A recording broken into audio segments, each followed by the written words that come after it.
현월TV 파수꾼 여러분께 문화 인사드립니다. 화요특강의 현월TV 목사입니다. 화요일에는 그릇된 성경 해석과 그에 따른 잘못된 적용 또는 잘못된 통념 등을 성경적으로 바로잡는 시간을 갖고 있습니다. 현대의 성탄절인 12월 25일, 태양신 미트라의 탄생일인 12월 25일이 가까이 오고 있지만 그날은 우리 주 예수 그리스도와는 아무런 상관이 없는 미트라 이야기 할 필요도 없어요. 이교도의 축제일로서 굳어져 왔고 세상 사람들의 연말 축제로서 거의 한 세기 이상 계속해서 지속되어 왔기 때문에 큰 의미를 부여하지 않고요. 제가 한참 이야기하다가 이제는 충분히 그것에 대해서 이야기를 했다 싶어서 더 이상 하지 않습니다. 현대의 성탄절 즈음에서 이 특강을 하는 것은 아니고요. 성경에 등장하는, 여러분 잘 아시는 이맘때쯤에 늘 등장하는 또 인물들 있죠. 동방박사들. 동방박사와 관련해서 그릇된 인식과 통념을 바로잡는 시간으로 오늘 화요특강을 보내려고 합니다. 동방박사가 등장하는 성경은 마태복음 2장 1절로 2절 있죠. 헤로당 때에 예수께서 유대 베들레헴에서 나심에 동방으로부터 박사들이 예루살렘에 이르러 말하되 유대인의 왕으로 나신 이가 어디 계시냐? 우리가 동방에서 그의 별을 보고 그에게 경배하러 왔노라 하시니. 아멘. 죄송합니다. 목이 좋지 않아서 좀 양해를 구합니다. 어쩌겠습니까? 그래도 전달을 해야 되니까. 자, 이 부분은 우리 파수꾼 성도들이 너무나 잘 아는 내용이죠. 어린 시절부터 신앙생활 하신 분들, 어린 시절이 아니더라도요. 한참 이제 신앙생활 하신 분들은 동방박사와 관련한, 그리고 예수님의 탄생과 관련한 성극을 무수히도 보기도 하고 직접 참여하기도 하셨을 거예요.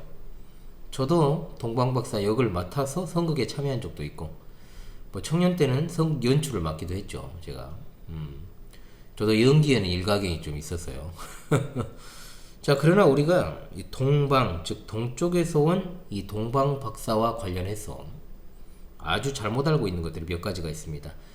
그 중에서 저는 이제 세 가지를 바로잡고 그 세 가지 중에 이제 마지막 부분이 굉장히 핵심인데요. 좀 바로잡고자 이제 이 강의를 하게 되었습니다. 왜 그러면 그들이 동방박사인가? 여기에 대해서 잘 인식을 못하는 경우들이 많습니다. 사실 서방박사일 수도 있고요. 남방박사, 북방박사일 수도 있잖아요. 그런데 굳이 동방박사입니다. 동방하니까 떠오르는 게, 저 어린 시절에 홍콩 배우 임청하가 주연한 동방불패라는 영화가 아주 흥행을 했죠. 원이 아주 흥행을 많이 했고 2는 조금 개연성이 부족하다 해가지고 흥행을 못했지만 저는 재밌게 봤습니다. 어찌되었든 그러다 보니까 동방불패가 유행하다 보니까 학교에서 막 나는 서방불패다, 나는 남방불패다, 나는 북방불패다 하면서 장난을 쳤던 그 기억이 새록새록 납니다. 적어도 왜 성경의 동방박사인가 우리가 알 필요가 있다는 것. 왜냐하면 성경에는 그 어떤 것도 별 이유 없이 기록된 것이 없기 때문에, 또 그리고 자주 그게 등장한다라고 하는 것은 분명히 그것이 의미를 가지고 있기 때문이라는 것. 그것 때문에 그렇습니다. 자, 성경은 다시 말씀드립니다.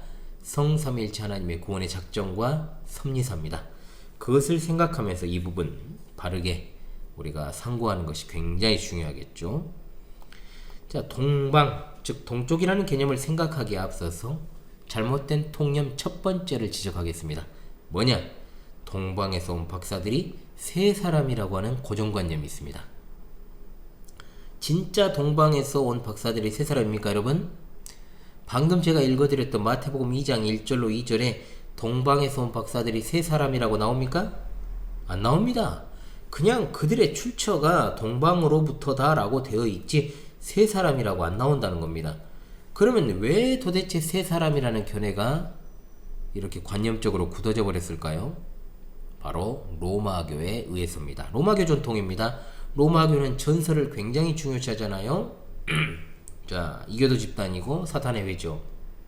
그들은 전설 따라 삼천리를 굉장히 좋아하니까 구전되어 온 전설을 중시하고 안되면은 자기들이 만들어내고 또 나름대로 동방박사들을 해석하면서 이 박사들을 가리키는 마고스라는 말을 왕으로 해석하면서 이들의 숫자를 그들이 가지고 왔던 애물인 황금, 유향, 모략에 맞추어서 3명으로 못을 박아버린 거예요.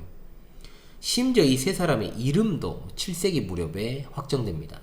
멜키오르, 발타사르, 카스파르. 정말로 익숙한 이름들이네요. 제가 이 선거 갈 때 이 이름들이 항상 등장을 했죠.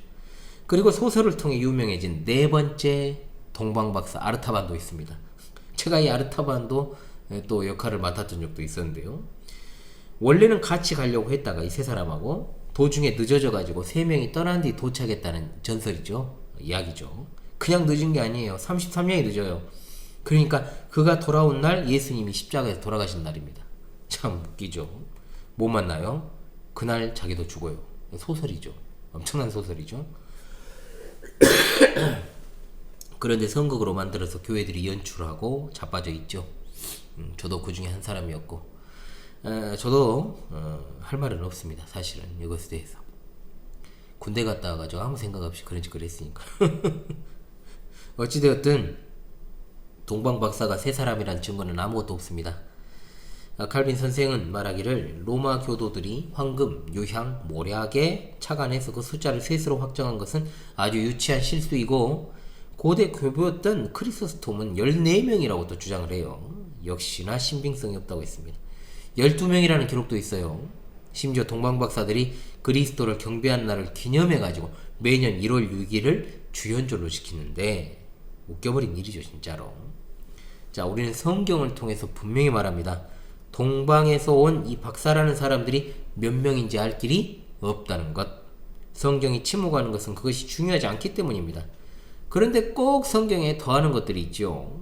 빼는 것과 동시에 더하는 것도 하나님의 백성이 아니라는 증거입니다. 주의할 필요가 있어요. 동방으로부터 박사들이 예루살렘까지 왔다까지만 알면 됩니다. 그리고 찬송가도 한 몫을 했습니다, 여러분. 21세기 새 찬송가에는 이것이 바뀌었습니다만 매년 현대 성탄절 즈음에서 많이 불려졌던 찬송가 116장, 이게 이제 21세기 찬송가에서 똑같이 116장이죠. 동방박사 세 사람, 이렇게 시작하는 찬송. 아예 대놓고 동방박사 세 사람입니다. 그랬다가 이제 새 찬송가로 개편이 되면서 동방에서 박사들, 이렇게 바뀌었죠. 저는 아직도 뇌리에 동방박사 세 사람으로 그냥 박혀 있어요. 아직도 얼마나 그냥 녹익어 버렸던지. 자, 그러면 이 박사라는 말이 뭘까요? 한자어로는 우리가 생각하는 그 석박사 할 때 이 박사 맞습니다. 지금이야 개나 고양이나 다 박사죠. 그러니까 큰 의미는 없지만 예수님 당시에 이 박사라는 말을 가진 자들은 누구입니까? 헬라어로는 이 박사가 마고스입니다. 우리말로는 박사, 영어권에서는 현자라고 번역이 되었는데요. 신약 성경에서는 사도행전 한 군데 나오고 구약 성경에서는 다니엘서에 나오는데, 사도행전 13장 6절의 말씀에 바보에 이르러 바예수로 하는 거짓 선지자인 마술사를 만났다라고 했습니다. 8절에도 이제 마술사 엘루마가 또 등장하는데 이거 마술사로 등장을 하죠. 마술이나 술법을 행하는 자들, 이집트의 술객들을 떠올리면 됩니다, 여러분. 구약시대의 바로나 느부갓네살이 꿈을 꾸었을 때 그것을 알아내어 해석하게 했던 자들, 바로 이 마고스라는 명칭의 의미입니다. 그러니까 일단은 성경 용례적으로 마고스는 왕이 아닙니다. 마술사, 점성술사, 점을 치는 자들입니다. 그런데 뭔 왕으로 둔갑을 시켜가지고 이야기만 꾸며내면 끝나는데 또 그냥 종교적인 축제를 만들어가지고 기념하고 지킵니까? 그러니까 이 로마교의 본색이 그대로 또한 이로부터 등장하지 않습니까? 드러나지 않습니까? 그리고 두 번째 오류입니다. 마국간의 구유에 누워 계신 예수님을 중심으로 해서 동방박사 세 사람이 예물을 드리는 장면이나 모습도 왜곡이죠. 엄청난 왜곡이죠. 예수님이 탄생하셨을 때가 겨울이 아니라는 것도 명백하거니와 베들레헴 여관에서 나시고 6월절로 인해서 붐비는 시점, 방에 누울 곳이 없어서 말구유에 잠깐 누워 계시는데 그때 동방박사 세 사람이 와가지고 황금과 유향과 모략을 드렸다라는 것은 그냥 창작 소설이지, 그들이 온 것은 그로부터 한참 후라는 것을 우리가 어렵지 않게 성경만 봐도 알 수 있습니다. 이미 나셨고 한참 후에 동방에서 박사들이 왔고 베들레헴 예수님의 집에 계실 때 경배한 거죠. 동방 박사들이 여러분 비행기를 타고 왔겠습니까? KTX를 타고 왔겠어요? 성경을 우리가 지금까지 왜곡되게 생각해온 어떤 그런 이미지를 가지고, 즉 선입견을 가지고 보면 안 되고, 성경을 통해 주시고자 하는 하나님의 뜻을 발견하는 그것이 바로 중요하다라고 하는 겁니다. 자, 정리합니다. 일단 동방박사들은 세 사람도 네 사람도 14사람도 아니고 몇 사람인지 알 수 없고 일단의 무리들이었다라고만 할 수 있습니다. 절대로 성경을 통해서 몇 사람이라고 추정할 수 있는 근거가 없다는 것. 두 번째, 이들은 왕도 현자도 아니고 점을 치는 점성술사 또는 마술사들이었다는 것. 그들이 뭐하는 사람이었는지도 사실은 별로 중요하지 않다는 것도 분명합니다. 별을 보고 왔지 않습니까? 당연히 별을 보고 점을 치는 자들이었다라는 거기까지만 생각하면 됩니다. 우리 기독교 신앙은 전설 따라 삼천리가 아닙니다. 그렇다면 이제 주목할 것은 이제 세 번째 포인트, 서방도 남방도 북방도 아닌 동방입니다. 동방. 성경에서 동쪽은 의미가 굉장히 깊어요. 자, 그렇기 때문에 그냥 보아 넘기기 어렵다는 것이죠. 여러분, 동쪽 하면 뭐가 떠오르십니까?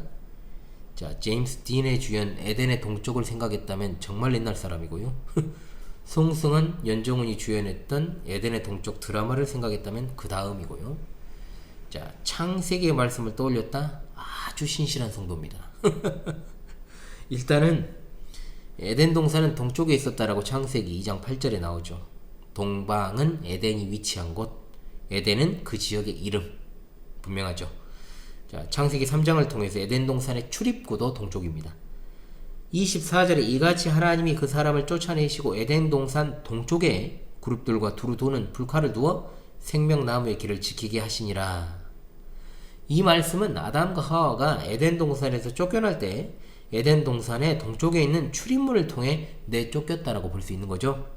즉 동쪽으로 가는 것은 에덴으로부터 멀어지는 겁니다. 동쪽으로 가는 것은 멀어지는 것이다. 잘 기억하십시오.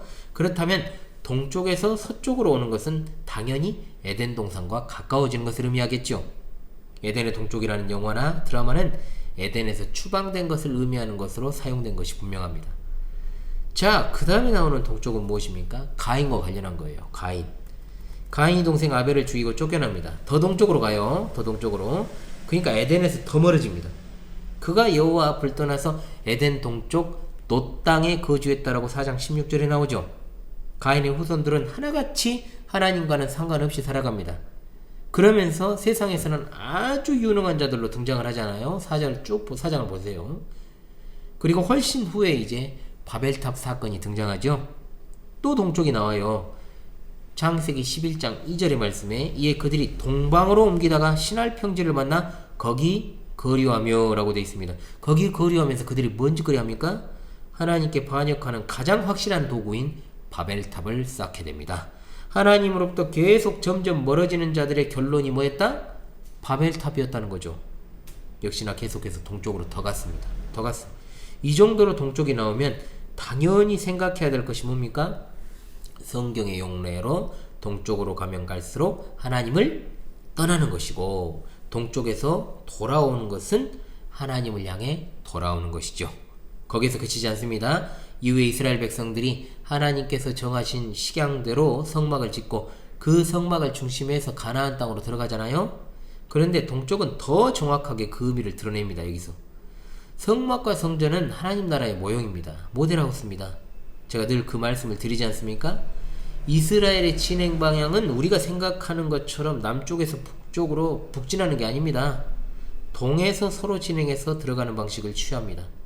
가나안 땅은 당연히 에덴을 의미하는 것이요, 그 입구가 바로 난공불락의 요새였던 여리고성이죠. 성막과 성전은 출입문도 동쪽입니다. 하나님의 백성들의 죄 용서함을 받기 위해서 그들이 성막이나 성전에 들어갈 때 들어가는 방향이 동쪽에서 제물을 가지고 들어와서 서쪽으로 가는 겁니다. 동쪽이라는 곳이 여러분 얼마나 성경에서 중요한 것인지 알겠죠? 동쪽으로 가는 것은 하나님을 떠나는 것입니다. 동쪽으로. 그런데 반대로 동쪽에서 서쪽으로 오면 하나님께 돌아오는 것입니다. 이런 의미를 생각하면서 창세기부터 등장하는 사람들이 동쪽으로 가는 것은 어떤 길? 내리막길이요. 동에서 서로 오는 것은 회복을 의미한다라는 것을 생각하십시다. 그런 측면에서 이제 우리가 동방 박사들을 생각해 보십시다. 이방인을 성경에서는 동방 사람이라고 부릅니다. 자, 그러면 단지 동쪽에 있는 사람들을 동방 사람이라고 부르지 않았다는 증거가 분명히 성경에 나와요. 이스라엘 남동쪽에 있는 에돔 그리고 모압도 다 동방 사람으로 불렀습니다. 에돔에 속한 대만 사람들은 지혜자로 유명했는데 욥의 친구인 엘리바스가 바로 대만 사람 아닙니까? 야곱 족속의 반대 개념이 바로 동방 족속입니다. 이사야 2장 6절을 통해서 알 수 있는 것은 블레셋도 분명히 해안 민족이잖아요. 지금 팔레스타인과 아무 상관없는 그 성경에 등장하는 팔레스타인 즉 블레셋 사람의 땅이라고 불리는 그 블레셋 족속은 해양 민족이죠. 그런데 그들도 어떻습니까? 동방의 풍속을 가진 것으로 말씀을 합니다.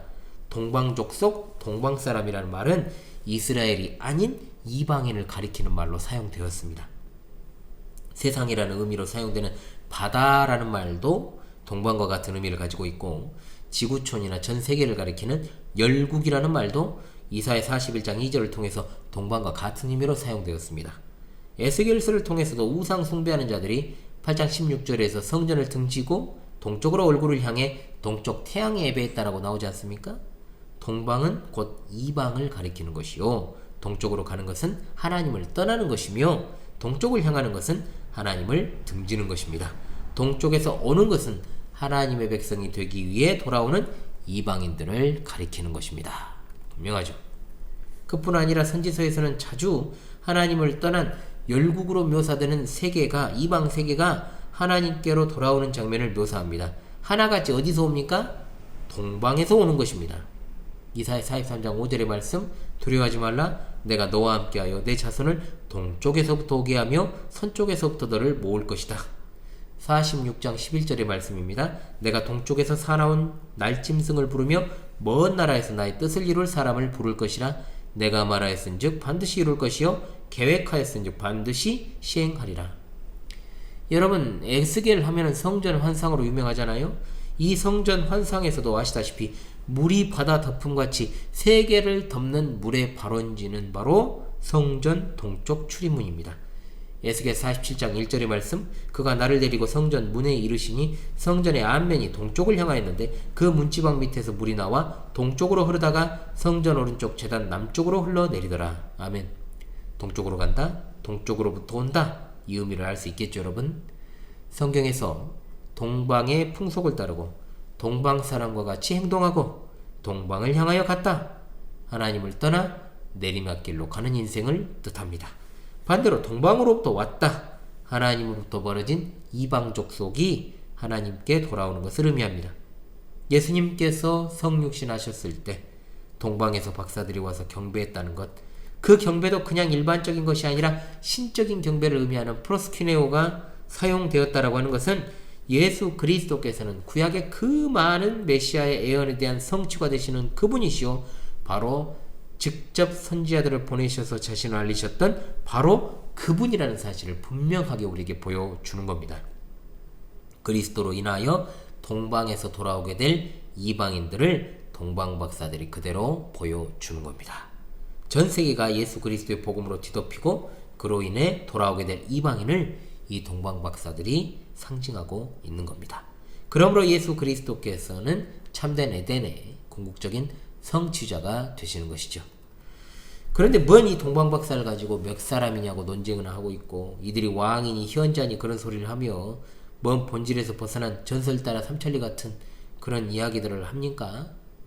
그러잖아요. 뭔 네 번째 동방 박사가 어쩌고 저쩌고.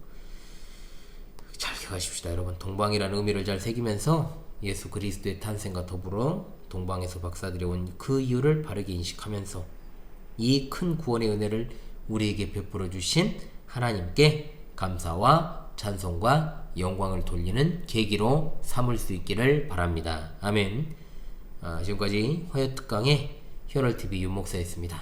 아직도